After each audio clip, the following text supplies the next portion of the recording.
What's going on, everybody? Welcome back to the DFS Dose YouTube channel, Twitch, Twitter, wherever you may be watching. Here we are, Saturday night, late stream. Joey, how you feeling about the Week 2 slate? I'm feeling good, man. Like I said on the pod, I'm not going to be able to watch football tomorrow, so I'm going to get all my shit situated like right now and, later in the night. But yeah, I'm feeling good. I think this week is a phenomenal cash week. That's where most of my money is this week, is in cash games and head-to-heads, because I just feel like the lineup makes itself this week. It's pretty self-explanatory. Like, I don't know how else to put it. Like, if you're not on the correct build, it's going to be hard for you. Yeah, it's going to be hard to lose this week, I think, with this lineup that I have right now. Oh yeah? Oh, you got the goods? You got the gold? I got like, the lineup looks so good. It just looks so good at every position. Well, I think that's sort of the theme this week, is that you don't really have to sacrifice at any position to make a good lineup because, like we talked about on the podcast on Thursday, which you can find, on Apple, Spotify, SoundCloud, wherever you listen to podcasts. I mean, like, the balanced build just looks so good. There's so much good mid-range value on Draftkings this week at literally every position. So, I mean, have your thoughts really changed since we recorded the podcast on Wednesday? To me, it seems like not much has really shifted. I guess the only big pieces of news that have come out since are that Will Fuller is no longer going to be playing this week, and Josh Jacobs has also been ruled out. Yeah, so we've had a relatively clean run out to the week, so I think a lot of my thoughts still stand. For cash games, I'm probably on Dak or Justin Herbert over Josh Allen. So that's something that has changed for me personally. But other than that, all of these guys that were chalk on Wednesday are going to be chalk still.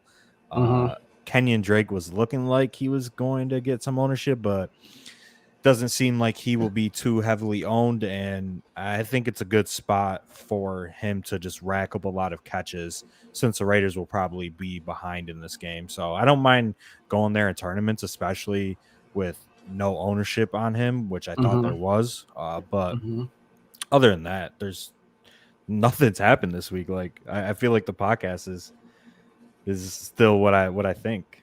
Yeah, that doesn't happen too often. Usually things change quite a bit. Looking at the lines, there hasn't been too much movement over the past couple of days. Chargers Chiefs still looking good. Bet down a point since when we recorded the podcast. Now it's at 54.5, which is a little bit interesting. What up, Bobby? What up, Bobby? Yeah, and also, man, if anybody has any questions, DraftKings questions, DFS questions, fantasy questions in general, drop them. We'll reply to everything in the chat for this stream. Yeah, so for the quarterback position in cash, I think it's relatively simple. I just mentioned you really only need to go to Prescott or Herbert, best game environment on the slate. I think that's pretty self-explanatory. But in tournaments, there's a lot of great options at the quarterback position. Josh Allen, Russell Wilson, Ryan Tannehill, Kyler Murray, if you want to pay up. So those are definitely some spots to target. And I also like the Buck stack. I don't think I mentioned that on the podcast, but Tom Brady at 6,900 should come with relatively lower ownership just because he's sandwiched in between those chalky quarterbacks. And, he's in a phenomenal matchup. And if Ronald Jones is ass, if Leonard Fournette is ass, which is probably a good bet, we could see Tom Brady easily throw for 304 in this spot. And he's got some cheap players to stack him with. You could go with the Mike Evans route at 6,100, who is not going to be owned. You could go with the Antonio Brown route, who was $6K, same price as Cup. So you're getting good ownership leverage there. And then if you want to go with Gronk at tight end, I mean, honestly, I don't hate it this week because he's a little bit more pricey than Noah Fant and Tyler Higbee, and he makes for a good stack with Brady. So let me ask you this. I mean, with Darren Waller coming in with an extremely low ownership percentage and Josh Jacobs being out, coming off of a 19-target game, are you interested in playing Waller in tournaments, paying up at tight end? Because so much of the ownership is going to be consolidated around Higbee and Fant, in that light 4K range. I think paying up to Waller will get you unique And I mean, we've seen the ceiling time and time again with him. Yeah, so 7,600. I mean, you definitely need a game like how he played on Monday to happen for him to really pay off, and to really hurt you if you're fading him in tournaments. I probably won't go there this week, just because, as you could see, he's going to have ownership, so you're not getting much of a discount in terms of ownership, and you got to pay 3,000 more, from the Fant Higby tier. So I probably won't go there, but it's a great spot. But I think I would much rather play George Kittle at 6,400, Mm-hmm. uh, especially if he's going to be like the fourth or fifth highest owned tight end on the slate. This could easily be a smash spot for him, and we know he's going to put up a 35 or 40 ball at least a couple times during the season, and this could be a spot because this might be a close game. So I know that last week you played Kyle Pitts in literally every single one of your lineups. Are you going back to the well? Indeed, I did. Yeah, I like Pitts as the bring back in those Tom Brady stacks. He's not going to get owned. I think it's definitely a spot to capitalize on. The recency bias around Pitts busting in week one, although his usage was great, the opportunity was there, obviously. He just didn't capitalize. So good process, bad results, and I'm willing to go back to him at an elevated price tag. Yep. That makes a lot of sense here. Jalen Waddle, 4,500. Will Fuller is out dealing with a personal injury. I mean, there was a quote from the Dolphins, if I'm not mistaken, where they weren't even sure if Will Fuller is going to play another snap for the team. Jalen Waddle had a pretty solid week one performance. You can see it on the screen right there. 4 catches for 61 yards on 5 targets. How do you like Jalen Waddle in this spot at 4,500, coming in with relatively, decent ownership? I'm not scared off of him under 10% owned. Yeah, I think Waddle's a fine play as a bring back for Bill stacks, but I'm not playing him as a one-off. I'm not playing him in cash. It's only if I'm playing a Bill stack, just because I'm not too high on the Miami offense led by Tua. So he's fine at 4,500, but Cole Beasley is 100 more, and you will probably get 10 targets out of Cole Beasley in this spot. And if you go down a little bit, Marquez Callaway is 4,200, Sanders is 4,000, and then you got some of these other guys, Rondale Moore, Gabe Davis, who aren't going to be owned this week and make for good pairings with their respective quarterbacks. So probably not going to go to Waddle, especially in large field tournaments, just because I don't think the ceiling is there. So in terms of wide receivers, what are you going to be doing to get different in tournaments? Or are you just going to be just eating the chalk? Because the chalk is so phenomenal this week. Yeah, Amari Cooper, CeeDee Lamb, Cooper Kupp are the chalk guys. Keenan Allen. Obviously, they're great plays, and I'm definitely going to have exposure to all of them in tournaments. But, I mean, the one way to get different is to just pivot, right? So instead of playing Keenan Allen, go to A.J. Brown.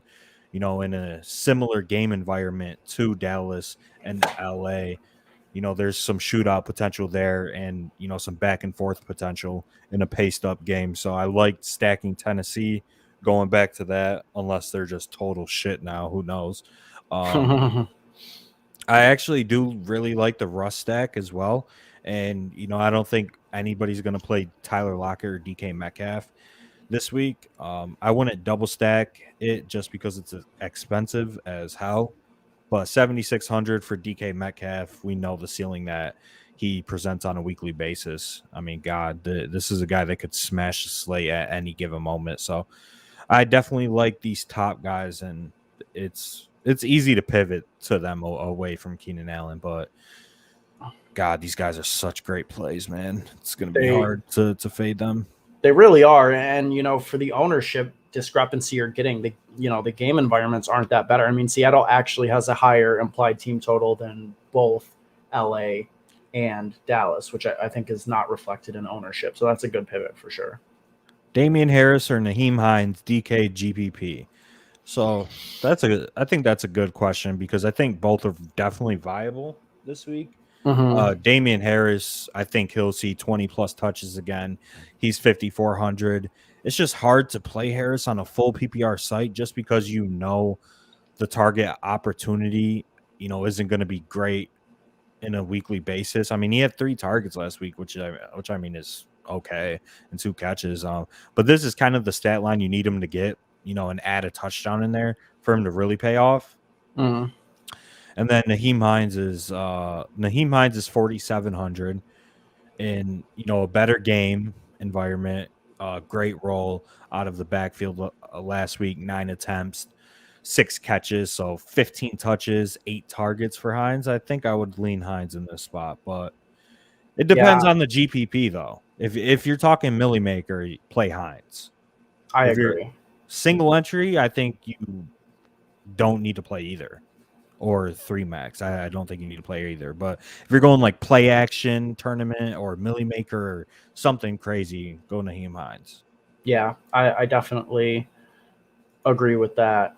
You two must feel like complete idiots telling everyone that Melvin Gordon was a terrible play. Joey, this was the guy who happened to send you an invite to play, right? Oh, wait, no. Nobody did. Nobody took you up on that. Yeah. Oh, they're just talking shit.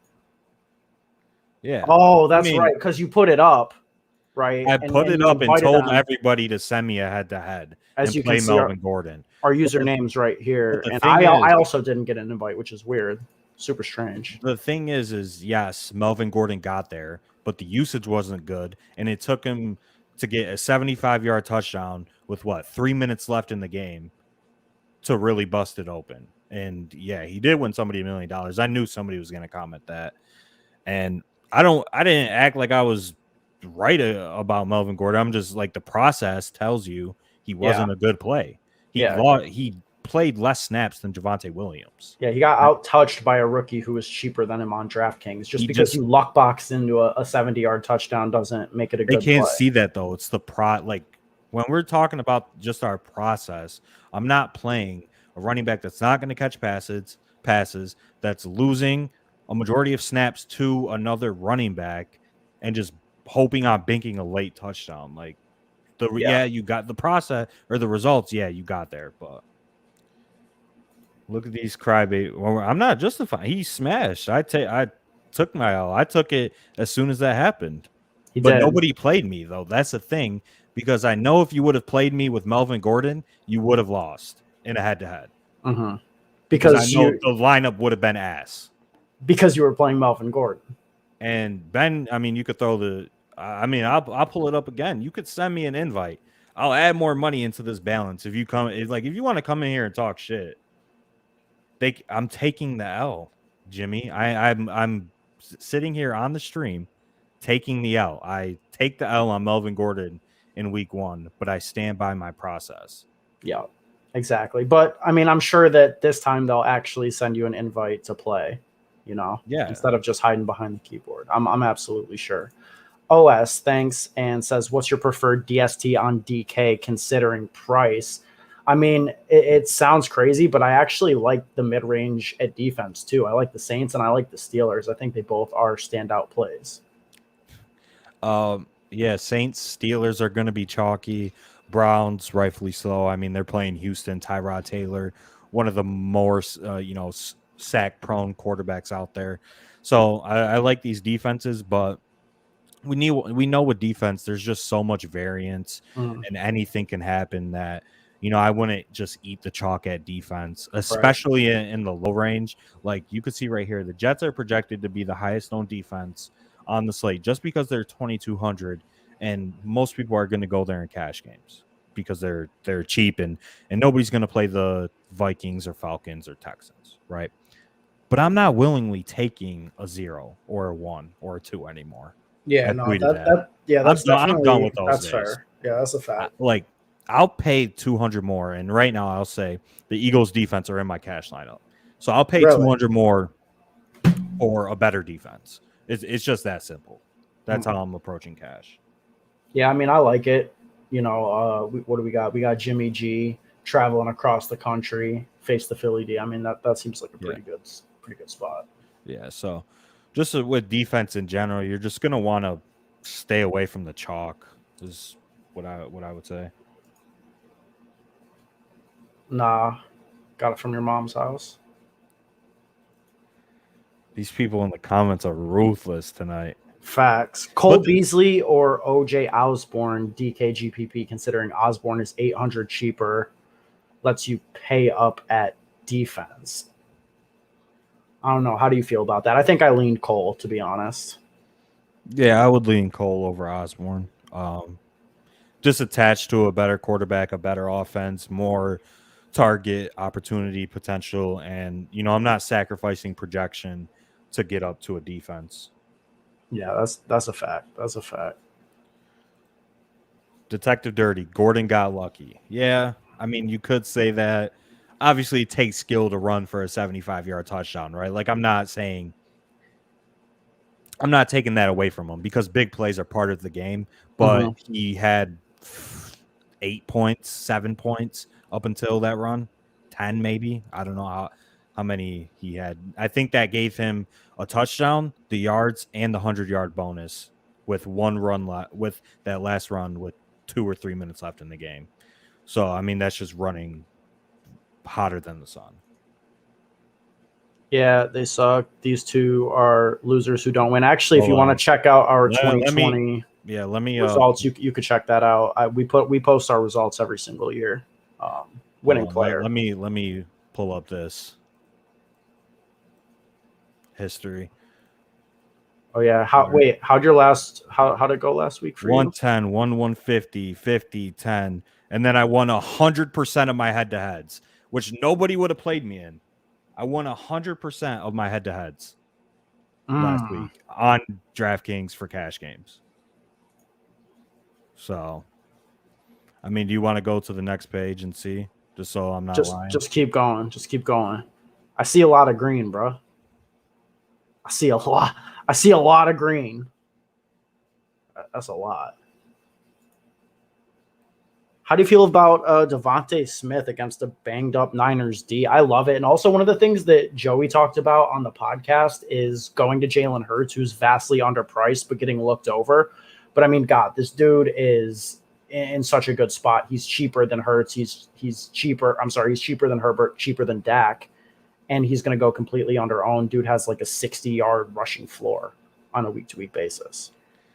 Yeah, I like Devonte Smith and I like Jalen Hurts. Nobody's going to play Hurts. And I still think he's underpriced for the floor combination ceiling that he gives you on a weekly basis. I mean, Jesus, a 60-yard rushing floor from Jalen Hurts pretty much, and it starts in the NFL. And I know that's unsustainable, obviously. I'm not expecting that, but he's going to get 30 to 40 rushing yards minimal every game. Yeah. And he looked good, man. I think that was the concerns a lot of people had is he actually a good NFL quarterback? And he looked good against the Falcons. And I mean, it's kind of hard not to look good. So maybe we shouldn't, overreact after one performance, but I still think he's underpriced. Favorite QB, DKGPP. I'm liking the Josh Allen stack. Yeah, I mean, Josh Allen is a good one. For me, it's Russell Wilson, like we talked about it. This game has a massive total. Seahawks have the third highest implied team total on the slate. Game is only 1 point lower than the LA-Dallas game, and you're getting such a great ownership discount. And like Joey was mentioning with DK Metcalf, they're both going to go under-owned. A.J. Brown's going to go under-owned.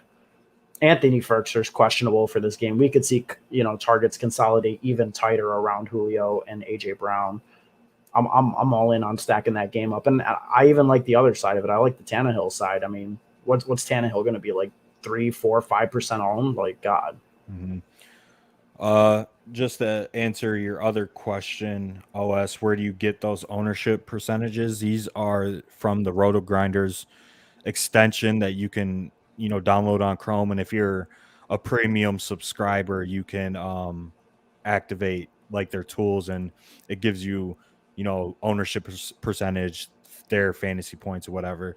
So I think it's just good to have and give you guys, because I know maybe some of you guys don't have anything premium, so I like giving out free information to the people. I'm a man of the people. But are you though? That's not what the chat says. Honestly, screw these guys.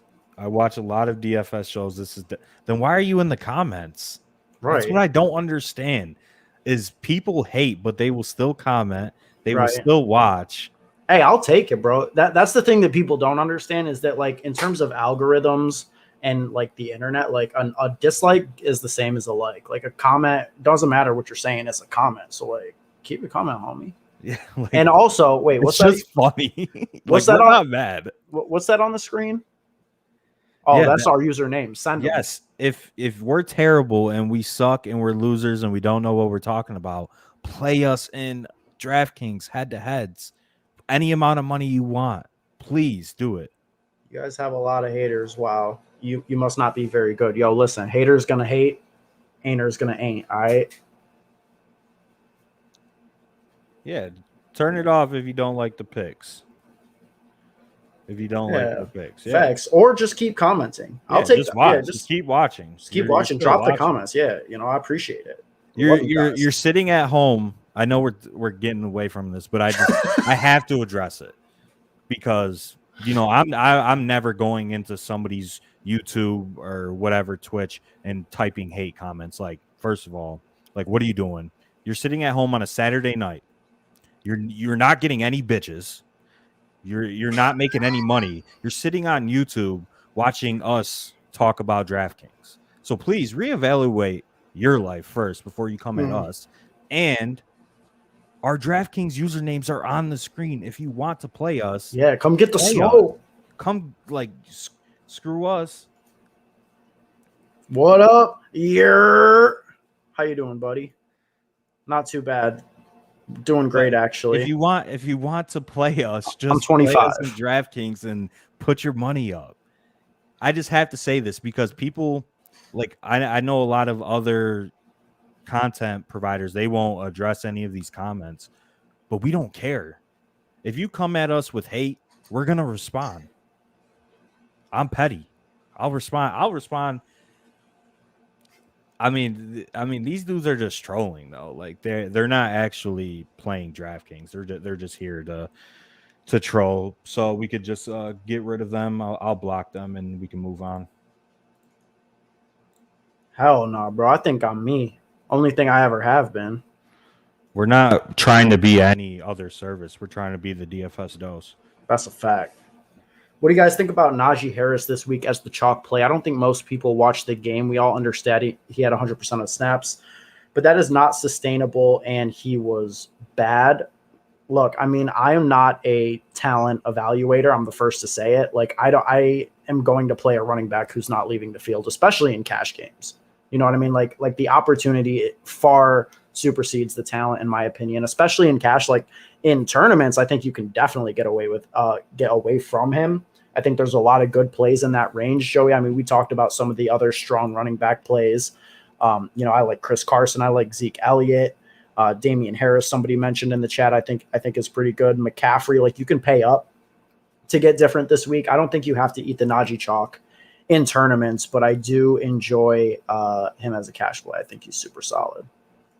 Yeah, I would probably get away from Najee in tournaments as well, just because the efficiency is a concern. I think some of these guys are going to come at lower ownership around Najee that are in similar game environments in similar spots. Like Zeke is going to come half the ownership. David Montgomery, obviously Chris Carson is chalk as well. And then if you just go up a little bit, Joe Mixon, Jonathan Taylor, Miles Sanders, Austin Eckler.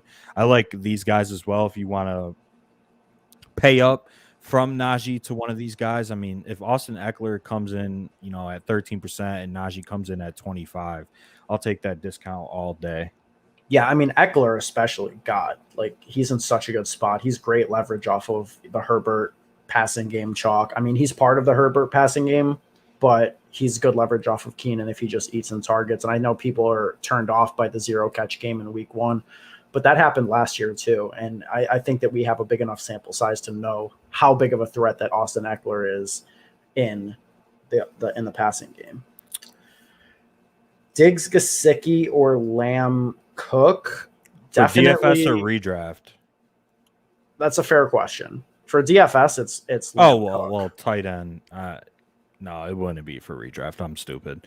For tournaments, Lamb Cook for sure.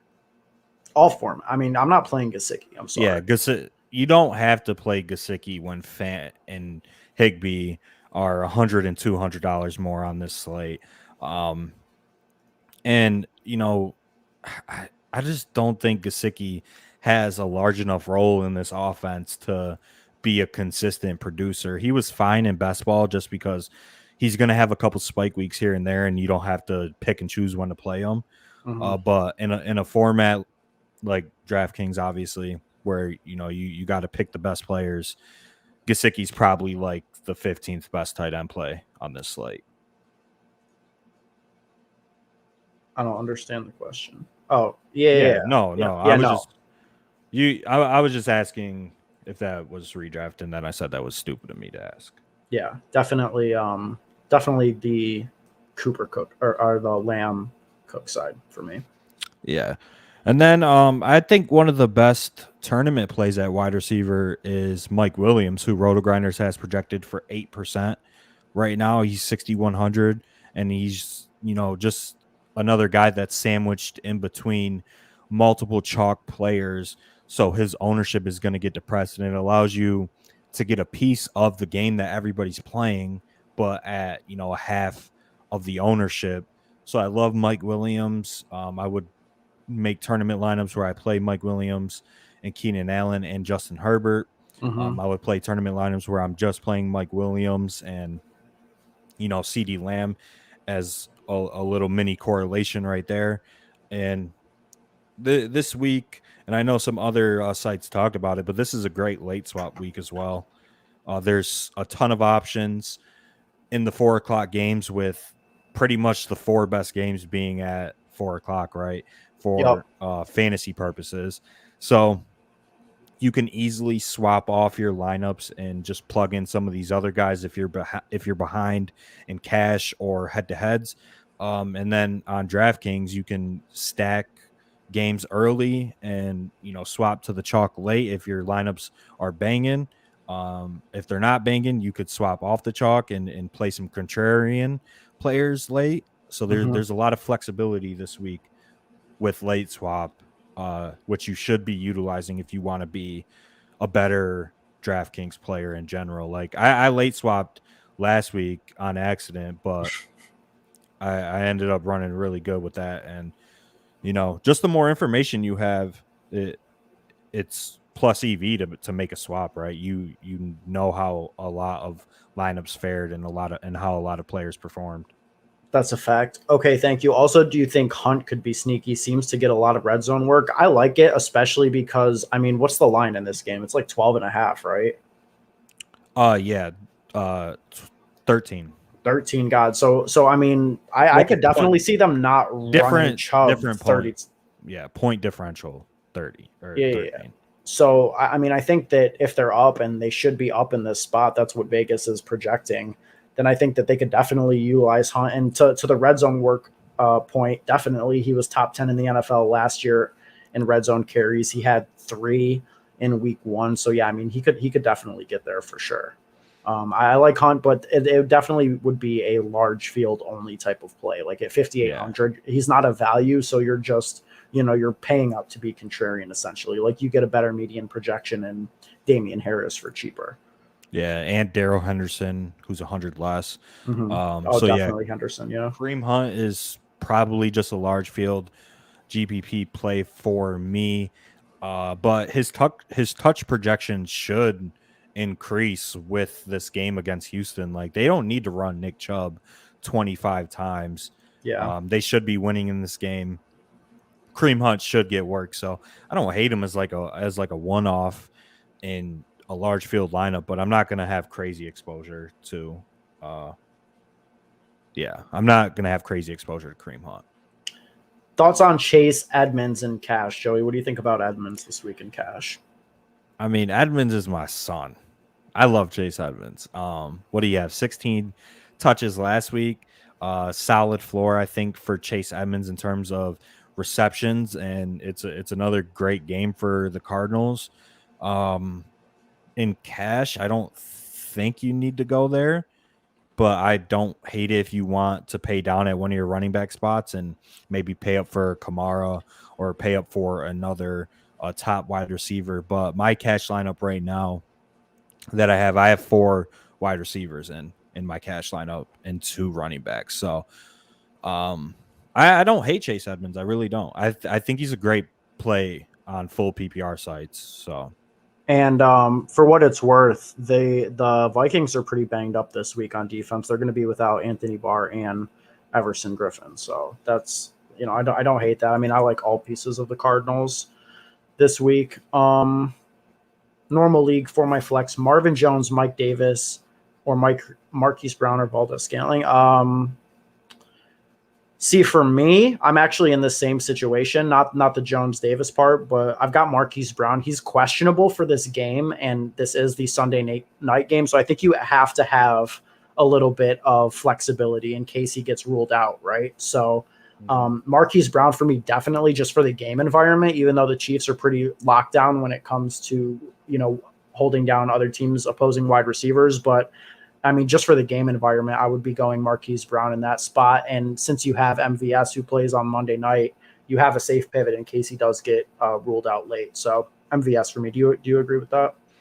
Yeah, I like MVS. Flex, Marvin Jones, Mike Davis, Marquise. I mean, probably from a median projection standpoint, you would probably go Marvin. Yeah. If you just want like the safe, but I think MVS gives you upside and ceiling.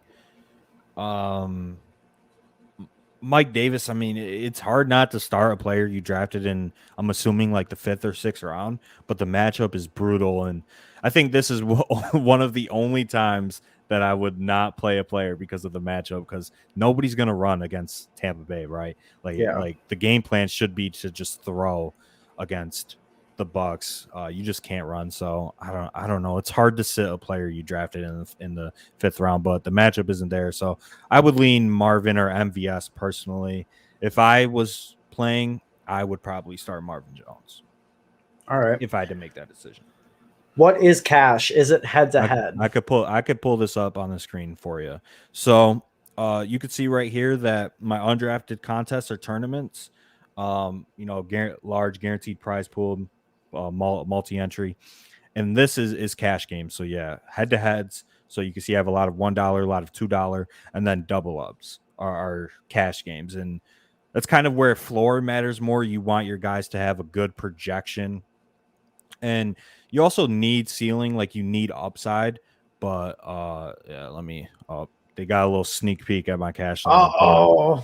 That's the chalk. So but yeah, so cash, you want to focus on like getting a solid floor with upside, and then in large field tournaments or whatever, if you're trying to win $1 million, you need strictly upside, strictly ceiling.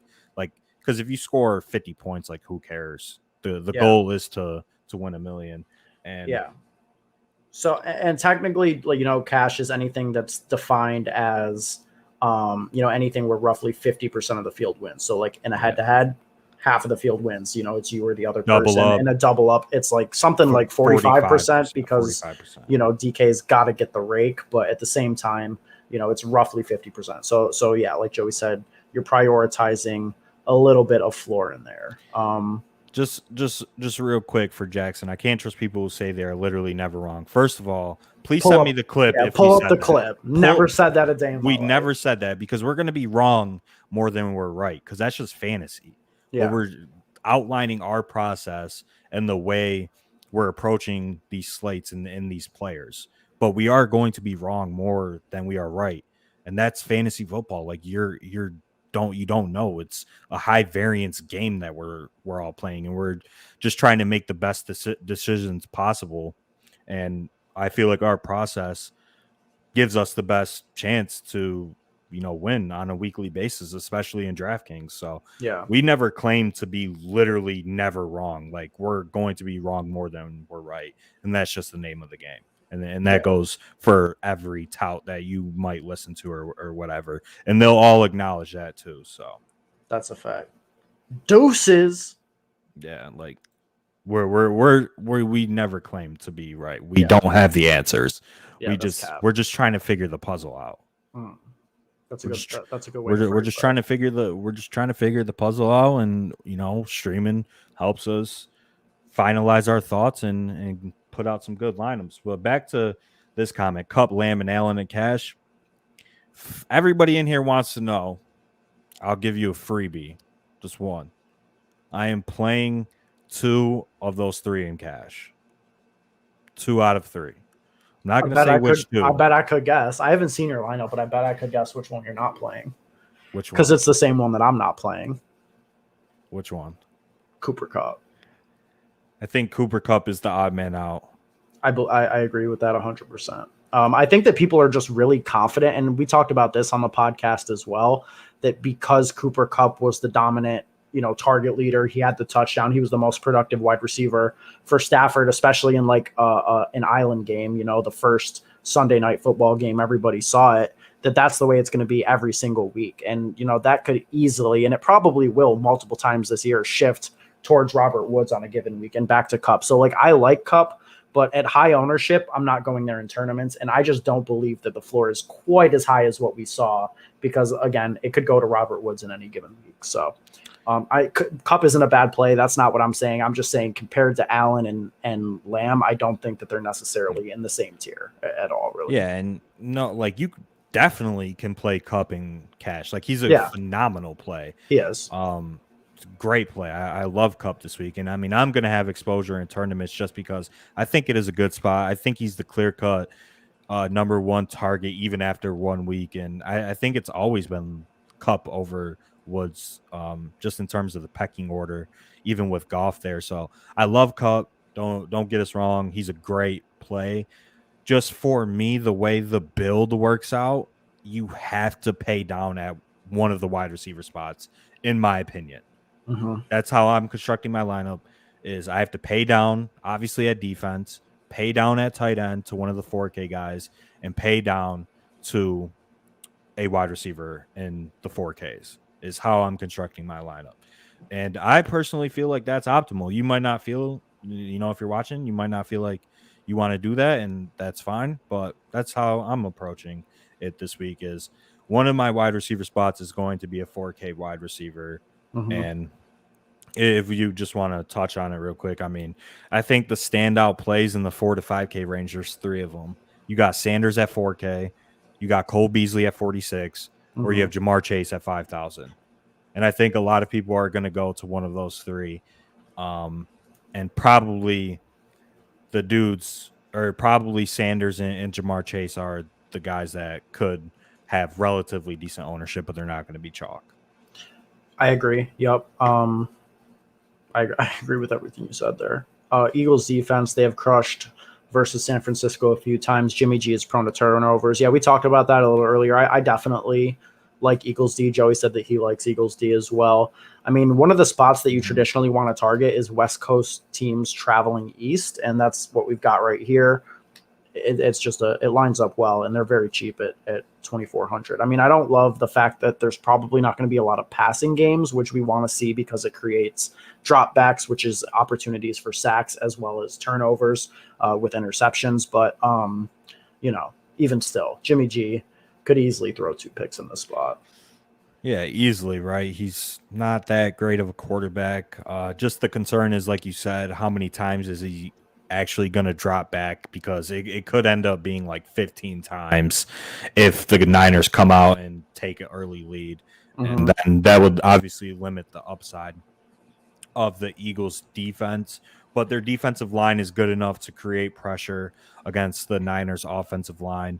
Javon Hargrave is a monster, and they got some other guys in their front 7. So I think Eagles defense is the best pay down defense, and I said it earlier, but they are my cash game defense. Like, if you think I am playing the Jets defense, and maybe it's because I'm a Patriots fan, so I don't want to play the Jets defense against my team, but also they suck. They have nobody on defense.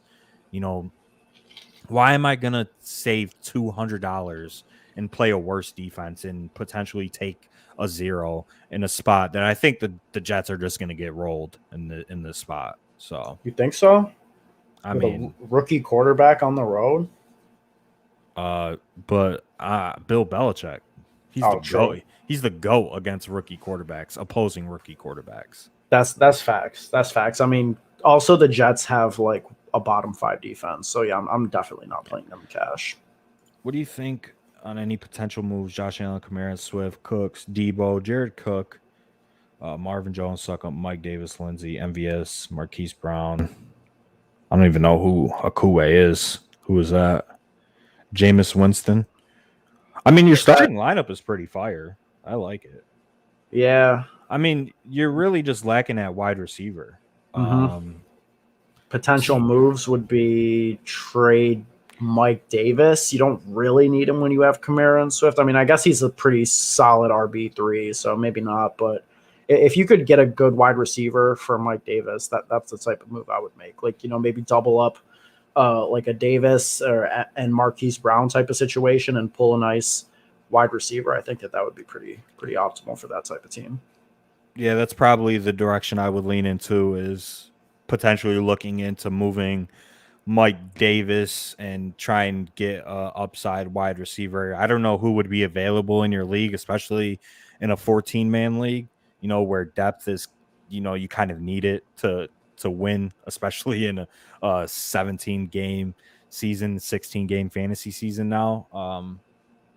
I don't know who could you potentially get for Mike Davis though, like in terms of wide receivers. Like, I don't know, honestly, because I don't think you're going to be able to get like a Chase Claypool. I mean, maybe if you can get like one of the Jags wide receivers, like Ayuk, or not Ayuk, like Chark or Visca, Juju, Robbie. I think, like, yeah, Robbie Anderson, somebody like that would probably be the way that I would roll up or do that too. What do you think about Herbert, Allen, Eckler in the same line this week for a 3-3-3 lineup on a DK tourney? Big baller. I think that it's fine. I think it's totally fine. I think it correlates well. And Eckler in tournaments is a standout play to me. Absolutely. I think that's fine. Yeah, I think it's fine just because the week 1 spot that Eckler, was in and not catching any passes, that's a clear-cut outlier, right? Mm-hmm. We know he's a factor in the receiving game, and this is a great spot for him. So this would be one of the only times where I would be fine playing a quarterback and his running back would be Herbert and Austin Eckler. But I don't know how big the 333 is. It definitely could give you, it'll be unique. I don't think many people will run it, but I don't know if I personally would play it. Hold up, I'm just looking up what the 333 field size is. It's the Wildcat. It's like 4K. I mean, yeah. It never works out, but it's a chalk game, maybe. Yeah, that's definitely the pros. So yeah. I mean, if you're playing in the 333, I'm assuming you're a sharp player because, it's a different way to stack, and a lot of people aren't going to have that. And there's obviously great bringbacks in Lamb and Amari Cooper. So I definitely like that. I mean, I don't see why we won it. I mean, and it's a good double stack opportunity too. I mean, you don't really need to double stack like in a small field or like 3,000-4,000 entry field. But if you wanted, you could go Herbert, Eckler, Keenan Allen, or Mike Williams. Yeah, I mean, Austin Eckler's like my favorite bring back for Dak Prescott stacks. I'll say that. Yeah, not a DFS question. Should I start AB or Ridley this week? Just for everybody watching, if you have any regular fantasy questions, you can ask. It doesn't have to be on Draftkings, but Calvin Ridley or Antonio Bryant or Antonio Brown. Calvin Ridley. You start your studs. Yeah. I mean, would I be incredibly shocked if AB popped off again? No. Like not. What like you got to start Ridley, but maybe you have another wide receiver you could bench for AB. It's a great spot for AB. Like, I love them both, but I'm literally never fading Calvin Ridley. I'm playing him every single Calvin week. Ridley in the second round or first round, maybe. I'm not sitting Calvin Ridley in the spot where he could see 12 targets. If Arthur Smith is sharp and a lot of people believe he is, the game plan is going to be Falcons are going to come out and throw the ball, throw the ball, throw the ball, throw the ball. They're not going to run Mike Davis into that Bucks front seven. It's Yeah. just not going to work. Yeah. So Calvin Ridley in his 25% target share should be fine. But Antonio Brown could definitely pop off. So I would try and find a way to squeeze both of them into your lineup. Appreciate the advice. Got a sub now, man. Yeah, anyone else wants to sub, you can do it at the DFS Dose on YouTube. Thanks, Pickle Rick. We appreciate the support, brother. Bobby asks, I'm using that LA Chargers Dallas game as a secondary stack, not my primary stack. Thoughts? I think that's great. Yeah. I mean, I think I'm going to have minimum one player from every game. Yeah, like I'm having one player in every single lineup I play from this game, and it could realistically be two. Like they're all good values. This is a no-fail spot. Like if this game busts, it's going to be a hard week. It's going to be a hard week. And it definitely could bust. Like I don't see it happening, but it's not out of the range of outcomes, right? Anything can happen in this spot. But Dallas just had a couple injuries and a couple or like a player placed on the COVID list. So they're severely hurting on defense. So it's a great spot for the Chargers offense. And we know that Dak is going to rack up a lot of pass attempts in this game. And Amari Cooper and CeeDee Lamb are just the clear-cut like alpha guys in that offense. And God, I don't see how it fails personally, but it could. So I want to go 100%. Like I'm not playing a stack of this in every tournament, just in case that when 1 percentile outcome does happen where this game ends like 10-7. I mean, dude, if that happens, I'm just gonna be. It's gonna be chalked for me. I don't even know. You have D-Hop, Ridley, and CeeDee Lamb as your wide receivers. Yeah, bro, you're straight. You're good, bro. You're probably looking at a dub if you got any competent players at the rest of your positions. I mean, God, the ceiling on those guys from a weekly basis is just off the charts. Good team. That's a great wide receiver core. I watch Adam Levitan always pushing the QB with 2 wide receivers with a bring back paired with a secondary stack. Do you guys believe in that as well for GPP? Absolutely. I mean, Adam is one of the sharpest DFS players out there. We actually interviewed him on the podcast. If you guys want to check that out, the video is on YouTube as well. Yeah, I mean, Levitan makes a great point there, and I think that that's super solid. Like one of the stacks that I'm going to be playing is the Russell Wilson to DK Metcalf stack, and I'll definitely have some correlated pieces from the Chargers Dallas game in that lineup as well. That's like my main tournament lineup. I'm just finalizing, the final players there, but I definitely think that's a good strategy this week. Yeah, and I mean, obviously, I agree. You should be double stacking and bringing it back just to capitalize on that 1 percentile outcome. If a game does go off, you want the pieces in that game, and everything correlates well. Like if your quarterback and wide receivers are doing good, the other team's probably throwing the ball, et cetera, right? But I think it's definitely just a question of, are you playing in a large field tournament or are you playing in a small field tournament? If you're playing in a tournament like the Millie Maker, of course, double stack, bring it back. I mean, full on game stack a game if you want, right? Because you just need that 1 percentile outcome. But if you're playing in a single entry 200 person field, you don't need to get crazy with your lineup and putting 4 players from one game. Is how I would approach it. I would just single stack in single entries, but it definitely gets you a unique lineup though. And I mean, you're obviously gonna have a unique lineup, so I don't know why I said that, but yeah, for sure. What else we got? Yeah, man. 8-man. Hey, 8-man leagues matter too. Okay. Yeah, that's a fact. Okay. But maybe try and find 2 more homies if you can. Yeah, but your wide receivers. I mean, you don't really need to start AB. I don't think it should be a question. Yeah, but I like this week. I think this is a fairly simple week. I love my lineup. I made it Friday night, and I don't think I'm going to change it unless there's news. We know after that little fiasco earlier, we appreciate that, Jared. I I feel like we give out useful information. Some people, I don't know. I don't know why they don't like fuck with us, you know? But that's all right, man. Yeah, Honestly, I you're love the never gonna haters please too. everybody. Yeah, you're never gonna please everybody. But Yeah, appreciate you guys, man. For real. That's dope. That's yeah, dope. but I mean, any other questions we'll answer. We'll probably be on here for another 10 minutes or so. But Let me see if we got any Schefter bombs, man. It's that time of the night. We might get a little song, you know? yeah, so while Ben's looking at that, yeah, for tournaments, I think you want to just play the best plays, you know. Nah, but I mean, there's just obvious spots to target. This week is very easy in my opinion. You know, there's clear cut teams and players to play. You want to play the Bills and GPP. You want to play the Chargers and Cowboys game, obviously. You want to play that Tennessee Seattle game, and that might be the spot to target. And I actually tweeted this. I said Russell Wilson to DK Metcalf and AJ Brown on the bring back might win somebody $1 million this week.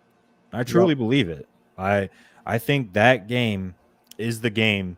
If you want to get contrarian, you stack that game. It has a 54 total. Both teams have great pieces on offense, great quarterbacks. Like, are we expecting Tennessee to be as bad as they were in week 1? Probably not. And it is a tough spot, you know, going to Seattle, 12th man, fans are back. You know, crowd should be crazy for Seattle. So maybe that impacts Tennessee, but Jesus, this game environment is obviously not as good as Dallas, but it's up there. It's definitely up there. Any interest in Javonte Williams? I think he may get here more we go again. Bro, don't I'm Deja scared to say vu. something about Melvin Yeah, Gordon. if But I say anything about absolutely. Melvin Gordon, I'll get killed. So I might have to not answer this Here, question. let me hop in here. Hell yeah, I'm playing Javonte Williams over Melvin Gordon. Are you kidding me? Absolutely. He had more run in the first game of his NFL career. Like, this dude Melvin Gordon had 101 yards, including a 70-yard. That means he was averaging under 3 yards per carry for every other run. So Melvin Gordon had 10 carries for 30 yards prior to a 70-yard run with 3 minutes left in the fourth quarter. Brutal. Just absolutely brutal. I mean, I'm not playing either just because I don't want people to come in here at the beginning of the stream next week and say, oh, you said Melvin Gordon was a terrible play and he snapped, and he could easily snap again and run for another long touchdown in this spot. So if you want to play him, go ahead, play him. You can, I think he's okay. I think Javonte Williams is okay.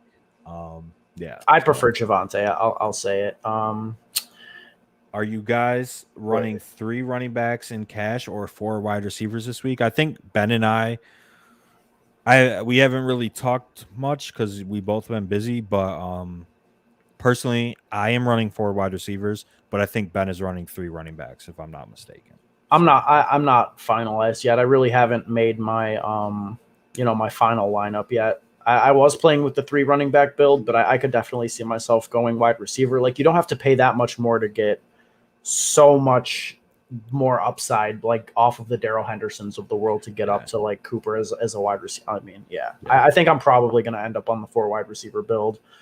Definitely seems optimal. Just going off of that specifically, like with Darrell Henderson, like, yeah, it's only 300 more to get to Cooper Kupp. It's only 700 more to get to CeeDee Lamb, and Amari Cooper's up there as well. And that's another thing I want to touch on. Is Zeke, if you're going 3 running backs, I'm assuming he would be your RB3. And am I just, from this slate perspective, am I playing Amari Cooper, or am I playing Zeke over one of Cooper or Lamb? I'm personally not. I think Lamb and Cooper have very safe floors and way more upside than Zeke at this point in time in 2021. That's kind of crazy, isn't it? And Zeke could easily get there. And I'm not saying he's a bad play. I think he's fine if you want to go there in cash. And I'm assuming that's probably your RB3. I'm personally just never playing Zeke above Amari Cooper or CeeDee Lamb, period. Yeah, man. Zeke at under 15% ownership at 6,200 is kind of a crazy thing, to be honest with you. I mean, Lowest I'm price he's definitely ever going been to on have DraftKings. shares. Like you got to have shares of like everybody in this game. So yeah, especially if you're playing a decent amount of lineups, like 3 max tournaments, there's a bunch of $3 3 max, $5 3 max, and you can easily just make different lineups with a lot of these guys. In a 15-team DraftKings league with most points scored for season is the winner. So best ball league, pretty much. no. Basically, so it's a week-to-week league, and they're just gonna be tallying it up at the end of every single week. Okay. So whoever That's scores pretty the most. interesting. Yeah, that is interesting. I like So that. But best ball, but you set your lineups. basically, Pretty much. 15-team DraftKings league. It's probably like with his homies. I mean, so should I just set my lineup like cash games? I don't know. That's tough. That's tough. I've never seen anybody playing something like this. I think that'd be interesting. I think to play in something my like that. Initial response to that is that it depends where you are. Like if you're falling behind in the standings, then I think I'm going to start getting more contrarian and try and make that ground up. But like if you're at the top of it, then just hold your position and play safer lineups. I think that's how I would look at it. So I guess it just depends on, where you are at in the standings. If you're 15th, halfway through the season, then yeah, I'm just going to start getting crazy. Just shoot for strictly upside. Honestly, that makes a ton of sense. I think that's how I would approach it too. Is it all depends where you are, and obviously it's 1 week. So for this week, you just play it close to the vest. Mm-hmm. Put out an optimal lineup or a lineup you think is optimal, I should say, and go from there. But like Ben said, 5 weeks, 6 weeks in, if you're down, start firing. Like, what's the worst that's going to happen? You either just keep on losing or you make that ground up and potentially win. Do you guys go live in the morning? No, we don't. We don't, but we do go in our Discord channel, which you can join. The link to do so is in the description. And I mean, I'm in there at like 8:30, 9 a.m. all the way up until lock. If you have any last minute questions, we'll be in there talking with our community members and just sort of reacting to late news and actives and stuff like that. And just, chatting DFS like we are now. So hop in the Discord channel. We got a pretty cool group of dudes in there. Bobby said, why is Brady stacked so low? He hasn't won people enough money yet, man. Like we talked about it earlier in the stream. I love the Brady stack this week, man. I absolutely love it. And then you could bring it back with Calvin Ridley, who I think is a fantastic play. And you can also bring it back with Kyle Pitts because 7,500, that dud from last week from Calvin Ridley is fresh in everybody's mind. But the Falcons just played horrible and they gave up essentially, right? They just mailed it in. They were down by like 3 scores and stopped trying. But this is the guy that's going to see 10 targets, probably, maybe more, in a great spot against a pass funnel in the Bucs. So, I mean, we just saw what Amari Cooper and CeeDee Lamb did to the same secondary. And Calvin Ridley, honestly, is probably better than both of them. Yeah, right now, talent wise, better than CeeDee. Yes, I would rather have Calvin Ridley than CeeDee Lamb. I don't think that's a hot take. I think that's consensus. Take a look at CeeDee Lamb's player profiler. No.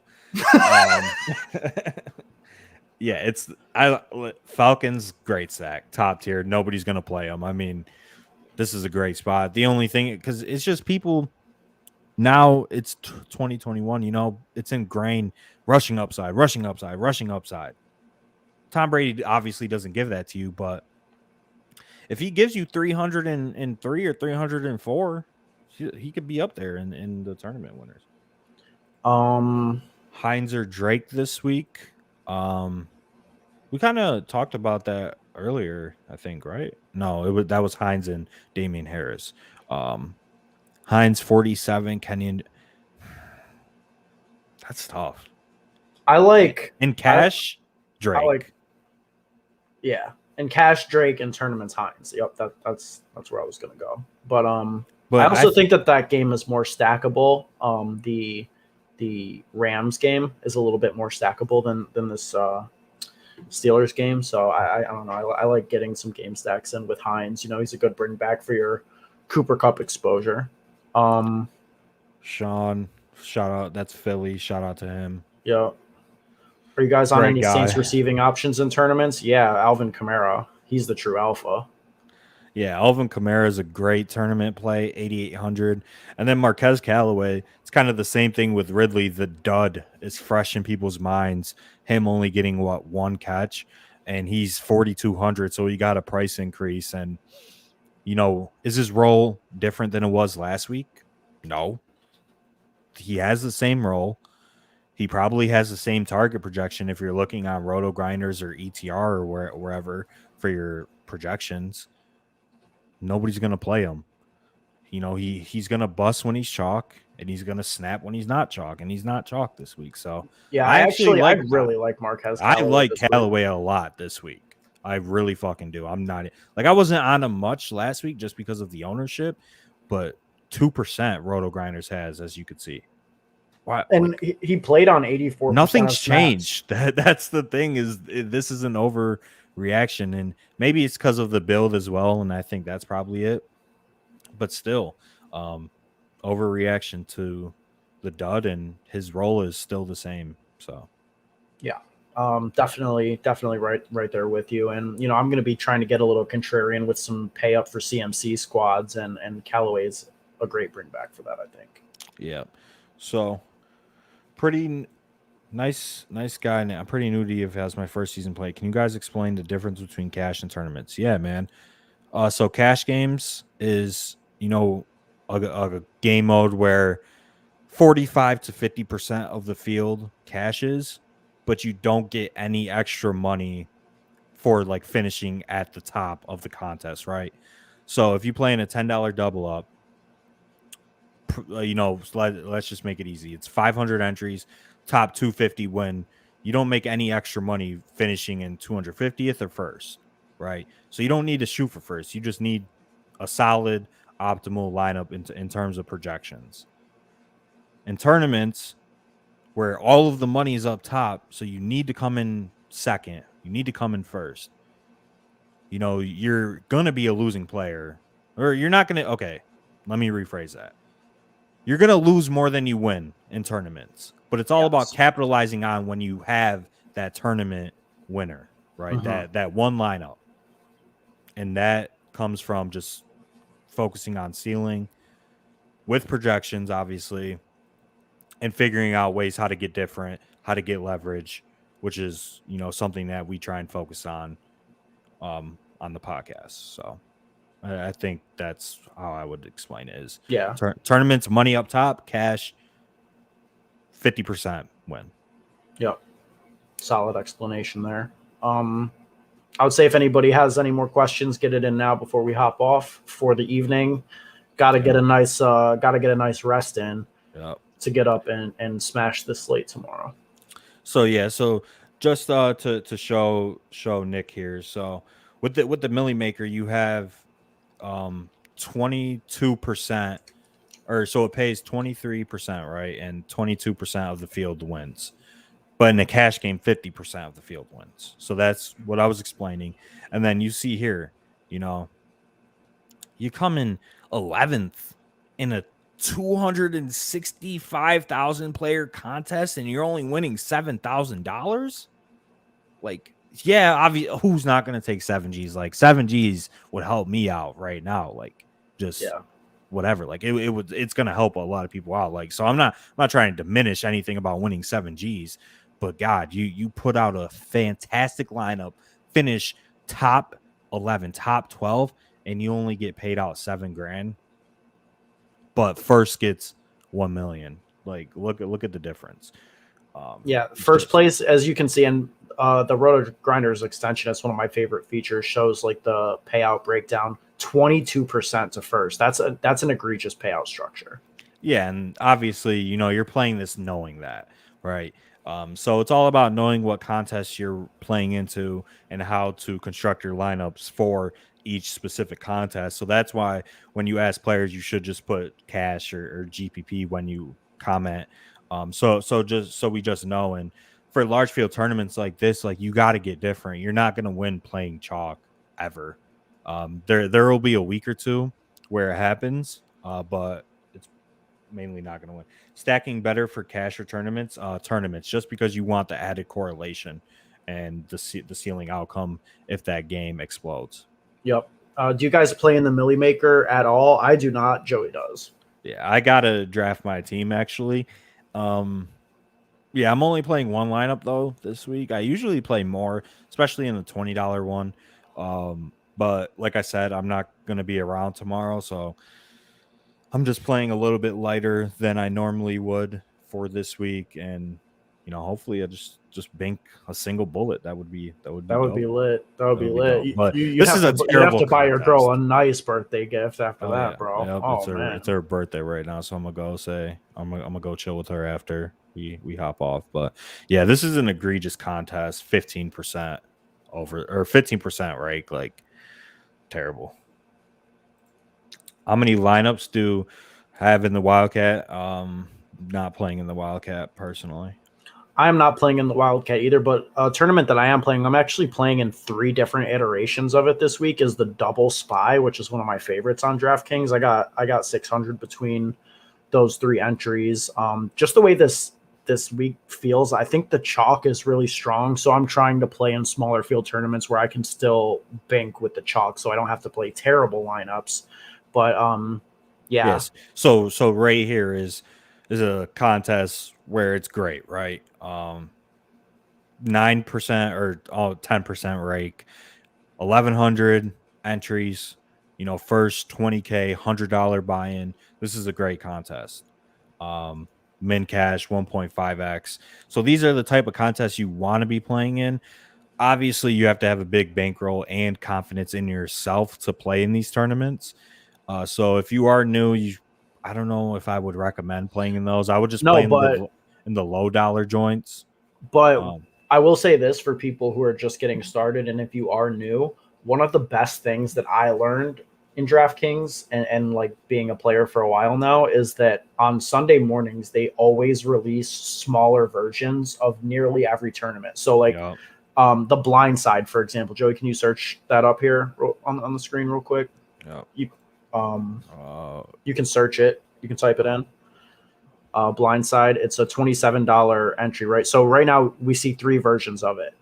We got the 4,300, we got the 21, and we got the 12. These are all going to fill. Tomorrow there will be multiple versions of like 400 fields, and those tournaments I'm jumping on. So even if you're don't have a massive bankroll and you just want to be have a better chance to win, I think you can do so by just trying to get these smaller field tournaments. You can play better lineups. You don't have to get such a large amount of variance to bank, and they're just real bankroll builders. So a lot of the times, like, I wait until these smaller versions of the other contests open on Sunday mornings to enter the rest of my bankroll for the week. Yeah, no, I like that. So he said it's my first week playing. I am in the Wildcat. The prize pool is very enticing. Yeah, I mean, good luck, man.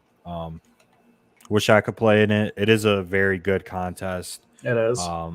But yeah, good luck, and I hope we helped you a little bit, just trying to figure out your process and figure out where to go. In a tournament like that, you don't have to get too crazy. That's the only thing I would say, is you don't have to field a suboptimal lineup to win, just because of the high buy-in and the low entry field. So I mean, you can, but I wouldn't personally. Yeah, I agree. I think that's going to be it, man. Shout out to everybody who stuck around, who popped in. We appreciate you guys a ton. Thank you for watching the stream. We'll be back next Saturday with another late night stream. Get you guys caught up for everything week 3. Looking forward to that. Like we said, jump in the DFS Dose Discord. We're in there every single Sunday morning as well, helping everyone out one more time. Get ready for the week. Thanks, guys. Sorry about the haters. Yeah, no, I mean, people are going to hate no matter what. It's not just us. Like, every big YouTuber has haters. I mean, we're not big by any means. I mean, we have 240 subs. If you want to help us out, though, subscribe down below. But yeah, every content creator, big or small, is gonna have people that just come in and troll and just try and get a reaction out of you. But what I always comment back is thanks for the engagement. Appreciate you. Thanks guys. Thanks for the view. That's all. That's the mindset you got to have, because people are just shitty, and people just like to talk shit. So you can't really let it affect you, and I don't give a fuck about any of these guys, honestly. But last question. Someone dropped Tannehill. I know if Burrow, Lance, and him in a 1 quarterback league, blasphemy. I mean, that's the best fucking quarterback trio in a redraft league that you could possibly have, honestly. Which do you suggest dropping? I mean, I would try and trade one of them, right? Yeah, for sure. I mean, I'm dropping Tannehill. I don't know. Tannehill's so good. Like, I mean, honestly, if it's me, if I'm controlling the team and I have to drop one, I'm dropping Joe Burrow. Maybe that's a hot take, but that's just me. I'm not saying to, but yeah, I would just try and trade one of them. I think that's probably optimal. All right, good guys. Luck. Yep. Good luck, Bobby. Good luck to everybody watching. Hopefully, one of us wins $1 million. Hopefully it's me. Sorry, guys. Trying to bank that milli maker for my girl's birthday today. So shout out to Brianna. Yep, shout out to her. Happy birthday. It's her birthday. So cute. We'll catch you guys on the next one, man. We appreciate you.